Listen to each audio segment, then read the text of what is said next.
Գործենք։ Որպես նախագահական հայտնի ընտրատեղամասում գրանցման համակարգի մոտ ոչ մի հերթ, ոչ մի կուտակում։ Մատնահետքի սարքն իրեն ավելի լավ է դրսևորում, քան ապրիլի 2-ին։ Բոլորին ճանաչում է։ Ի տարբերություն նախորդի, այս անգամ ավելի հեշտ է կարդում մարդկանց մատները, բայց ամեն ինչ կարող է լինել։ Կեսօրին տեղամասի դռները լայն բացվեցին, ուր որը պետք է քվեարկության գար նախագահն առաջին տիկնոջ հետ։ Մինչև այդ Ռայա տատը ուշադրության կենտրոնում հայտնվեց, եկել է լավատեսորեն տրամադրված։ Մարդիկ ապրեն ոնց որ պետք է, ժողովուրդը ապրի ոնց որ պետք է։ Համբերությամբ զինվեն կլինի։ Մոսկվան մեկ անգամից չի կառուցվում, այնպես էլ մեր քաղաք Երևանը համբերությամբ զինվենք, կկառուցվի, գեղեցիկ կլինի, մենք էլ կհաջողանանք։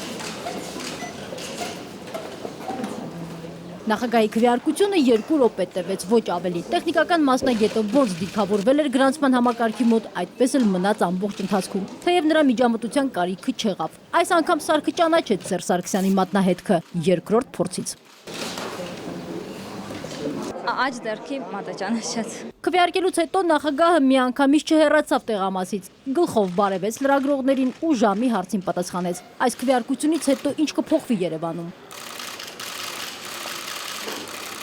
Երևանը կդառնա ավելի լավ, հանուն լավ Երևանի։ Այդ պահին նախագահական տեղամասում մոտ 300 ընտրող էր քվեարկել։ Սերժ Սարգսյանը 275-րդն էր։ Շակե Ղազարյան, Ալբերտ Գալստյան, ժամը լրատվական։